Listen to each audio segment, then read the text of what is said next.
안녕하세요. 김주갑의 경제부동산입니다. 구독과 좋아요 부탁드립니다. 드디어 부동산이 끝물에 다다른 상황입니다. 집값을 낮추어도 매물만 쌓일 뿐 팔리지 않은 곳들이 점점 늘어나고 있어서 2020년을 기점으로 부동산 붕괴와 대폭락이 진행될 가능성이 커졌습니다. 거품이 꺼지면 누구나 엄청난 기회를 만들 수 있습니다. 그럼 어떻게 해야 떼부자가 될까요? 무주택자와 유주택자 폭락장 수익을 얻는 방법. 자, 똘똘한 여러분들 무주택자, 1주택자, 다주택자 구분할 거 없어요. 물론 무주택자가 가장 심간 편하고 1주택자도 저점에 갈아타면 상관이 없습니다. 다주택자들이 좀 머리가 아프긴 한데 그참에 다 좋은 아파트로 갈아타면 되겠죠. 자, 보세요. 먼저 똘똘한 아파트 급매 매입 갈아타기 하는 방법이 있습니다. 이건 지금 폭락장에 하는 거예요. 1년이 빠질지 3년이 빠질지는 모르지만 많이 빠졌을 때. 두 번째, 유망 아파트를 추가로 매입하는 방법이 있어요. 내 거는 그대로 내버려 두고 가지고 있는 돈 또는 좀 대출을 받아서 갭 투자를 한다든가 이렇게 해서 자산을 불리는 방법입니다. 지금은 이렇게 했다가는 큰일 나겠죠. 집값이 너무 상투장이니까. 세 번째, 자, 분양권 미분양을 매입하는 방법이 있습니다. 돈이 좀 어중간하다. 이때는 아마 3천만 원, 5천만 원으로 집을 매수할 곳들도 많이 나올 거예요. 한 채에서 끝내지 않고 서너 채, 특히 3기 신도시가 타겟이 되거나 서울에 이제 프리미엄이 조금 붙은 분양권 아파트가 타겟이 될 수 있어요. 10년 동안 전매 제한 다 없어집니다. 그런 거 집값 떨어지면. 자, 그 다음에 소형 아파트를 여러 채 매수해서 갭 투자하는 방법이 있습니다. 이것은 임대주택 사업을 내는 거죠. 자, 여기서 누가 제일 돈을 많이 벌까요? 가성비 면에서 이게 압도적으로 높습니다. 1번 똘똘한 게 높은 게 아니에요. 소형 아파트 여러 채. 지금은 이렇게 하게 되면 서민들 집을 뺏어가는데 폭락장에는 이렇게 집을 매수하는 게 오히려 애국자라고 할 수가 있어요. 하락장에 초급매 나오는 매도자 불행 조건, 이걸 바라는 건 아니지만 비교적 초급매가 왜 나오느냐? 우리가 이해할 수가 없죠. 왜? 지금 10억짜리가 7억으로 떨어졌는데 그것도 모자라서 5억 5천에 내놓거나 6억에 내놓는 사람이 있어요. 왜 그럴까? 왜 그럴까? 자, 하락장에 초급매 나오는 조건이 여러 가지가 있어요. 일단 사업이 파산돼서 집값도 떨어졌는데 거기다가 경매까지 들어가면 이거 끔찍하잖아요. 그래서 헐값으로 팔려고 하는 거예요. 두 번째, 협의 이혼. 자, 이혼 상황이면 눈에 불이 나기 때문에 뭐가 보이는 게 없습니다. 자, 그렇기 때문에 집값이 추락하고요. 기회비용, 이게 제일 많아요. 사실은 기회비용이 뭐냐? 자, 저 사람 바보 아니야? 저렇게 싸게 팔아가지고 왜? 이게 아니에요. 내 거를 2억 손해보고 정말 내가 꼭 잡고 싶었던 거 5억이나 떨어진 걸 잡기 위해서 이걸 던져버리는 사람들이 많아요. 이해가셨죠? 뭔 말인지. 자, 이게 바로 기회비용입니다. 그러니까 여러분들 항상 깨어 있어야 돼요. 자, 이제 다시는 집값 올라가지 않는다. 그렇게 회복할까요? 회복합니다. 제가 장담해요. 제가 부동산 폭락말을 많이 하지만요. 집값, 특히 서울 같은 경우는요. 해외 시세 대비해서 지금은 거품이 심할지 몰라도 아무리 저출산 고령화가 된다고 할지라도 폭락했다가 더 많이 올라갑니다. 다만 지방의 경우는 전고점 회복 못할 수 있고요. 인구 감소 때문에 경기도는 반반이 될 수가 있어요. 자, 경제 문제, 여러 가지 경제 문제 때문에 집값 던지는 경우도 있고요. 그다음에 집값으로 패닉에 빠졌어요. 공포. 집값이 너무 떨어져 버리니까 더 떨어질까봐 그냥 던져버리는 사람들도 있습니다. 이런 5가지 유형이 있는데 가장 여러분들이 본받아야 할 유형이 세 번째 기회비용이죠. 바닥장에 어떤 것들을 잡아야 하나? 자, 여러분들께 한번 문제를 내볼까요? 한번 골라보세요. 아파트, 비아파트, 상가 누구를 잡아야겠어요? 바닥장이라고 했습니다. 집값이 많이 떨어진 딩동댕 비아파트입니다. 자, 서울, 경기, 광역시에서 어디를 잡아야 할까요? 네, 그렇죠. 서울을 우선으로 잡고 경기, 광역시 순으로 가야겠죠. 자, 서울에서도 어디다? 강남이겠죠. 자, 이번에 하락폭 큰 곳, 하락폭 보통, 하락폭 적은 곳. 무조건 여기가 좋으니까 여기를 잡는다. 이게 아니에요. 자, 반드시 하락폭 큰 곳으로 가야 돼요. 이게 우선입니다. 자, 이번에 새 아파트, 기존 아파트 재건축 기대주 누구를 잡아야 할까요? 네, 재건축 기대주가 가장 많이 떨어집니다. 왜? 전세값 차이가 많이 나고 그리고 다음에 가장 많이 올라갑니다. 왜? 새 아파트가 되는 거기 때문에. 세 번째, 재건축 기대주. 똘똘한 아파트, 보통 아파트, 소형 여러 채. 누가 제일 투자 수익을 얻는다고요? 바로 세 번째, 소형 여러 채가 주택임대 사업을 낸다는 조건으로 가장 수익이 그냥 높은 정도가 아니에요. 압도합니다. 압도. 3배 이상 똘똘한 아파트를 제껴요. 그 다음에 고층, 중층, 저층 아파트에서 어디를 잡아야겠어요? 당연히 고층을 잡아야죠. 하락장에는 가격이 따닥따닥딱 이렇게 붙어요. 그러니까 그냥 1층이 나는 좋으니까 1층 잡아겠다. 나중에 팔리지도 않고 가격도 올라가지도 않으니까 이제는 고층이 로얄층이에요. 높을수록 좋다. 저가 아파트, 중가 아파트, 고가 아파트. 자, 할 수만 있다면 누구를 잡아라? 딩동댕 고가 아파트입니다. 강남권, 한강권, 도심권 다 좋네요. 어디를 잡아야겠어요? 자, 돈만 어떻게 해갖고 마련할 수 있다면 강남권이 최고입니다. 자, 그 다음에 분양권, 아파트 매입, 분양권 플러스 매입. 자, 뭐가 제일 좋겠어요? 자, 분양권 플러스 매입이 제일 좋고, 만약 하나만 한다. 자, 상황에 따라 좀 달라질 수 있어요. 집값이 얼마나 떨어지냐에 따라 다르지만, 과거의 사례로 봤을 때는 분양을 압도하는 게 누구다? 아파트 매입입니다. 그 근거를 하나 들면, 자, 올림픽 선수촌 아파트는 10억에서 거의 6, 7억으로 떨어졌다가 18억까지 뛰었어요. 자, 6, 7억짜리가 18억으로. 그런데 그때 위례신도시, 자, 위례신도시는 한 5억대 분양했던 게 지금 한 11억, 12억 하죠. 한 6억밖에 안 뛰었잖아요. 그러니까 누가 더 많이 뜁니까? 전반적으로 그래요. 전반적으로 재건축 기대주가 더 많이 가요.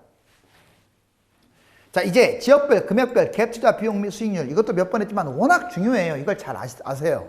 여러분들 맨날 폭락을 한다 이거 보려고 제 방송 보는 거 아니잖아요. 자, 지금은 워낙 집값이 과열됐기 때문에 조심하라고 하는 거고, 집값을 떨어뜨리라고 정부에게 압박을 하는 겁니다. 그런데 집값이 떨어진 상황에서는 달라요. 이제는 올라가야 돼요. 계속 떨어지기만 하면 나라 망하잖아요. 자, 그러면 여러분들이 제 방송을 보는 이유는 뭐다? 하락장 반드시 올 텐데 그때 투자 수익을 얻어라 이거예요. 자, 여기 보시면 3억짜리가 현재는 전세 끼고 투자하면 1억이나 들어가요. 자, 그리고 하락을 한 다음에 3억이 2억으로 떨어지고, 당연히 전세도 좀 떨어진다고 하더라도 5천만 원이면 잡아요. 근데 재밌는 게 있어요. 보통 떨어진 거에 어떻게 뛴다? 2배로 뛴다고요. 곱하기 2로. 이게 뭔 말이냐? 자, 3억짜리가 2억으로 떨어졌으면 지금 1억 떨어진 거니까 얘는 2억 올라간다고요. 뭔 말이냐? 3억이 2억으로 떨어지면 다시 3억 회복하고 4억으로 간다 이 말이에요. 자, 5천만 원 전세 끼고 투자해서 4억으로 올라가니까 바로 2억의 투자 수익을 얻습니다. 하락장에 매수라고 써 있죠. 자, 그 다음에 7억짜리는 한 3억 정도 지금 돈이 들어가요. 전세 끼고 투자한다면. 그런데 하락장에 잡으면은 뭐 4억 정도까지도 잡을 수가 있어요. 물론 4억이라는 게 꼭 4억만이 아니라 5억이 잡을 수도 있고, 뭐 그건 상황에 따라 달라요. 그런데 하락장에는 1.5억에 잡아요. 즉 7억이 4억으로 떨어지고요. 전세 끼고 매수하는 금액도 3억에서 1.5억이면 잡을 수 있다. 그러면 3억 떨어졌네요. 7억에서 4억. 그럼 얘는 얼마큼 올라가느냐? 7억이 4억으로 떨어졌다. 다시 7억으로 회복하고 또 3억 뛰어가지고 10억이 가니까 6억이 올라가는 겁니다. 대단하지 않나요? 자, 1.5억으로 6억을 먹는다. 이거 지금 여러분들 2013년에 잡은 사람들은 이거보다 훨씬 더 먹었어요. 그 전에 IMF 때도 그렇고요. 2003년에도 비슷합니다. 지금 3번 하락장에 지금 평균치를 낸 거예요. 송파, 강동, 중수용 이런 것들이 이제 여기 7억에서 14억이 많은데, 자, 14억짜리 해볼까요? 14억은 현재 전세 끼고 투자하려면 6억 정도 들어갑니다. 자, 그리고 14억이 떨어지면 9억까지 떨어져요. 이게 금액이 클수록 많이 떨어지죠. 전세 끼고 6억이면 잡는데 하락장에는 3억이면 잡아요. 3억이면.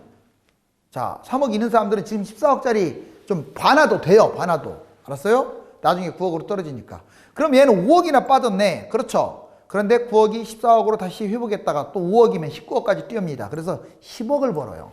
투자 금액에 몇 배를 버는 겁니까 도대체? 자, 이런 식으로 20억짜리는 자, 현재 10억 정도 갭 투자인데 14억으로 떨어져요. 20억이. 그러면 이제 6억이면 잡아요. 그래가지고 다시 이게 6억 떨어졌으니까 12억이 올라가겠죠. 자, 이런 식으로 금액이 커지면 커질수록 잡을 수 있다. 자, 이제 이거 보여드릴게요. 아까 똘똘한 아파트를 소형 여러 채가 이긴다. 무슨 말이냐? 강남 압구정. 자, 한 개 매수했어요. 2013년에 자, 한양 5차 33평이 얼마였느냐? 2013년 6월 달에 10억이었어요. 자, 10억을 그냥 자기 돈 다 주고 매수를 했어요. 자, 근데 지금 얼마냐? 2010년 4월 달 현재 약 26억입니다. 무려 16억이 뛰었죠. 그래서 원금 수익의 2.6배가 됩니다. 놀랍지 않습니까? 자, 아무튼 10억 투자해서 16억을 벌었어요. 16억을. 자, 그래서 26억이 됐죠. 그런데 같은 돈 10억으로 강서구 가양동에 뭐 10억 갭 투자를 했다. 주공 6단지 22평. 꼭 여기가 아니래도 뭐 염창동도 마찬가지고 서울에 10평대짜리들 2억 5천 그때 3억 했던 것들 잡았다. 거의 비슷한 수익일 거예요. 2013년 6월 달에 잡으면 한 개, 매매가 한 개가 2.3억이었어요. 전세가가 1.8억이니까 5천만 원 투자만 하면 하나를 잡았어요. 자, 10억 원을 치면 몇 개를 투자하는 거예요? 20개. 5천만 원 곱하기 20개는 10억이잖아요. 자, 이거 압구정 안 잡아버리고 그냥 이거 20개 잡아서 임대주택 사업을 냈어요. 이때는 세금도 없었어요. 임대주택 사업 내면. 자, 물론 8년을 냈어야겠죠. 자, 여기 보시면 2020년 4월 현재 얘는 얼마를 벌었냐? 자기 돈 10억 투자해가지고 84억을 벌었어요. 원금의 8.4배. 자, 얘하고는 게임이 안 됩니다. 무려 4배 차이나 나네요. 앞으로도 그럴 거예요. 앞으로도. 이건 변함없는 진리입니다. 잘 참고하시고. 자, 이제 서울, 경기, 지방, 권역별 분석해 보니까 서울은 강남권, 한강권, 도심권, 외곽권 이렇게 위로 갈수록 좋죠. 강남권, 강남, 서초, 송파. 한강권은 한강라인 끼고 있는 거. 마영, 성광, 동작구, 강동구, 영등포, 양천, 강서. 도심권은 중구, 종로구, 동대문구, 서대문구를 도심권이라고 할 수 있어요. 외곽권은 사이드. 자, 노도강부터 은평구, 성북구, 중랑구, 그 다음에 금관구인, 관악구, 구로구, 금천구. 여러분들 경기도 보시면 1기 신도시권에 분당, 평촌, 일산, 중동, 상동, 삼본 뭐 영통은 꼈다 뺐다 하죠. 서울 인접 2기 신도시 택지지구 정말 많습니다. 위성도시, 용인, 성남, 하남, 구리, 남양주 이런 곳들이죠. 서울 원거리 2기 신도시. 아까는 근거리 같은 경우는 판교, 고등, 신흥, 위례, 북위례 이런 곳들인데 원거리는 김포, 한강, 백옷, 양주, 옥정, 밀락, 뭐 동탄, 원투 이런 곳들이죠. 자, 3기 신도시 남양주, 왕숙, 하남, 교산, 과천, 인천, 계양, 부천, 대장, 고양, 창릉 등이 있습니다. 인천 신도시 얼마나 많은지 아세요? 송도, 청라, 영종도, 검단, 거암, 가정지구 아무튼 되게 많네요. 지방, 부산, 경남권, 대구, 경북권, 광주, 호남권, 세종, 대전, 충청권, 강원, 제주 이렇게 나눌 수가 있네요. 그러면 자 보세요. 이제 부동산이라는 건 사이클이 있어요. 부동산은 4년 단위로 약 3에서 5년 규칙적으로 폭등락을 합니다. 2002년에서 2005년 폭락했고 2006년에서 2009년 폭등했어요. 2010년에서 2013년 폭락. 참 신기하지 않아요? 4년 단위로. 2014년에서 19년 폭등을 했어요. 이때만 좀 특이하게 6년. 자, 그 다음에 2020년에서 2023년으로 폭락할 것으로 예상을 합니다. 왜? 규칙적이지 않아요? 앞에가? 자, 그 전에도 규칙적이었어요. 그럼 2024년에서 17년 폭등. 자, 부동산 시세는 100%를 잡았을 때 우리가 알고 있는 실거래만 시세가 아니에요. 자, 매도 호가라고 있습니다. 이게 10에서 20%예요. 현재 시세보다 상승장 때는 항상 비싸잖아요. 그게 10에서 20% 비싸. 그리고 현재 시세는 60에서 80%를 차지합니다. 그리고 하락장에는 초급매가 나와요. 오히려 1층보다 낮은 하한가 밑으로 빠져요. 10에서 20%. 즉 부동산 시세는 이 세 가지가 있다는 걸 꼭 기억하세요. 부동산 투자 우선순위 기억하세요. 왜? 하락장에 이게 제일 좋아요. 이 순서대로. 가장 좋은 게 누구냐? 재건축 기대주입니다. 재건축 속도 빠른 건 별로예요. 자, 좀 많이 남은 거, 압구정같이 이렇게 많이 남은 곳들. 기대주. 뉴타운 기대주. 두 번째. 세 번째는 분양권과 입주권. 네 번째, 새 아파트. 다섯 번째, 기존 아파트. 여섯 번째, 비아파트. 자, 1번에서 6번 순서로 좋은 거예요. 웬만하면, 자, 1, 2, 3번 위주로 잡는 게 좋겠죠. 청약은 시기적, 개별적으로 투자성이 크게 차이가 나죠. 하락장 그때와 조건. 무슨 말이냐? 하락장에 이 조건을 갖추세요. 지금 미리. 자, 현금 확보해 놓으세요. 현금 확보. 그래서, 자, 월세 사는 사람도 있어요. 전세 살면 묶이니까. 대출을 최대한으로 끼세요. 물론 본인이 견딜 수 있어야 합니다. 자, 갭 투자를 활용하는 게 좋습니다. 실거주보다는. 하락폭 큰 매물이 좋아요. 그 다음에 초급매 매수를 하십시오. 당연한 거 아닙니까? 재건축과 뉴타운 기대주가 많이 떨어진다고 얘기했습니다. 그 다음에 갈아타기를 반드시 활용해라. 그 다음에 평형별 시세 차이를 활용하세요. 자, 작은 평형이면 큰 평형으로 가는 게 더 유리하다. 효율적인 투자 방법, 똘똘한 강남권과 서울 아파트 하나만 잡는다면 똘똘한 게 좋죠. 자, 그 다음에 소형 아파트 준공공임대 등록해서 여러 채 갭 투자를 하는 게 최고라고 했어요.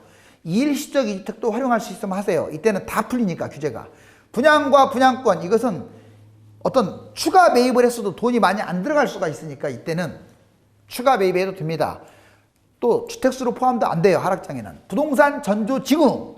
자, 부동산 3, 5년 대세 상승이 지속되다가 만약에 3에서 5개월이 하락되면 이건 대세 하락 가능성이 90% 이상입니다. 반대로 3에서 5년 대세 하락이 이어지다가 3에서 5개월 갑자기 상승한다. 이건 대세 상승 가능성이 90%. 뭔 말이냐? 뭔 말이냐? 지금 이제 서울 집값이 약 한 몇 달째 빠지고 있냐면 한 2달째 빠지는 것 같아요. 3달에서 5달 빠지면 이건 대세 하락 가능성이 아주 큽니다. 작년은 근데 처음으로 예외였어요. 작년에 한 5개월 이상 빠졌는데 왜 반등을 했냐? 제가 말씀드렸잖아요. 집값을 안 잡았다고. 알았어요? 일부러 안 잡았어요.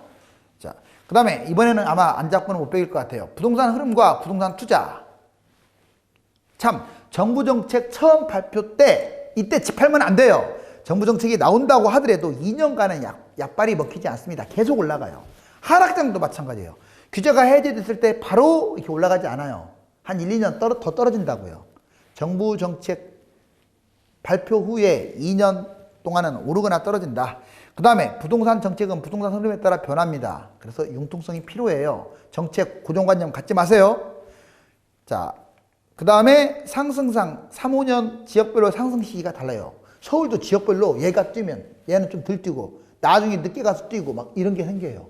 그래서 바닥에서 얼마나 올라왔느냐, 덜 올라온 걸 잡아야겠죠. 많이 올라온 것은 잡으면 안 되겠죠. 하락장 3, 4년간 역시 마찬가지예요. 하락도 막 다르게 떨어져요. 많이 하락한 놈을 잡아야겠죠. 상투장은요, 청약 급매순이며 바닥장은 급매 청약순입니다. 뭔 말이냐? 지금은 청약이 최고인 거예요. 자, 급매는 별로고. 근데 바닥장은 달라요. 급매가 청약보다 낮습니다. 다 낮다는 게 아니에요. 자, 둘 다 좋았을 경우. 그 다음에 갭투자는 갭 차이를 극대화하여 투자하는 거죠. 소형 아파트 하락기, 갭 차이가 적은 곳으로 유망하게 투자하는 겁니다. 서울과 인접지역, 대단지, 역세권이 황금성이 좋죠. 실거주로 투자하는 것은 하락장에 좀 피하는 게 좋아요. 왜? 아파트 지역을 국한시켜 분리합니다. 상승장에는 대출도 소극적, 하락장에는 대출을 적극적으로 하는 게 좋겠죠. 섣부르게 매수하는 것보다 타이밍 매수를 하십시오. 그러면 멘토가 있을 필요가 있어요, 여러분들한테. 자, 매수와 분양 등을 활용하여 일시적 이주택을 최대한도로 활용하십시오. 일시적 이주택을 지속적으로 반복하여 가치 창출할 수 있고요. 만약에 시세 차익이 클 때는 비과세를 적극 활용하는 게 좋습니다. 소형 아파트, 다주택, 중공공임대를 내세요. 서울권 소형 아파트를 여러 채 잡아서 최고 수익률을 거둬라. 주택임대사업 및 중공공임대사업은 아파트에 국한시키는 게 좋아요. 자, 중공공임대를 뭐 영양가도 없는 빌라를 한다든가 오피스텔을 한다든가 도시형 생활주택을 한다든가 이런 사람들은 진짜 부동산 투자 못하는 거예요.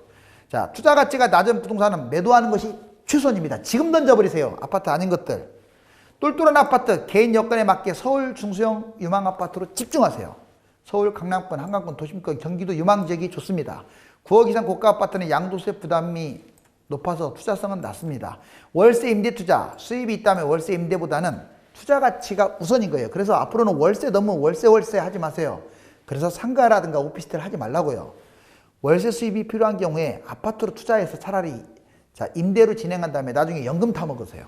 상가나 오피스텔, 빌라, 원룸, 다세대 이런 것들은 신중하라고 하죠. 분양권, 미분양, 청약 금액이나 가점이 높다면 청약을 적극적으로 지금은 활용하고 만약 하락장에 분양권은 프리미엄이 높거나 양도세 대납하는 거 이건 하면 안 돼요. 여러분들 상투장에는 대납해 주는 사람도 있어요. 양도세도. 그러면 안 됩니다. 불법이고. 그 다음에 손해 많이 봐요. 조건이 좋은 경인권 미분양 아파트는 신중하세요. 얼마나 안 좋으면 이 시점에서 미분양이겠어요. 자, 재개발, 재건축, 리모델링 투자. 기존 아파트보다 재건축, 뉴타운, 재개발이 유망합니다. 왜? 앞으로 새 아파트가 되니까. 상승장에는 비싼 곳보다 속도가 느린 곳이 더 저렴하니까 좋아요. 상승장에 속도 빠른 곳 별로입니다. 자, 서울과 서울 인접지역 중심으로 지분값이 낮은 곳 위주로 매수하세요. 갈아타기 전략. 상승장 갈아타기는 재상승장 기대치 높은 곳. 근데 상승장에는 웬만하면 하지 말고 상승장 초기에 갈아타기 하세요. 갈아타기는 하락장에 하락폭이 크고 기대치가 높은 곳으로 하락장에 갈아타라. 아니면 상승장 초기에 갈아타라. B아파트는 어느 때가 되든 갈아타는 것이 좋습니다.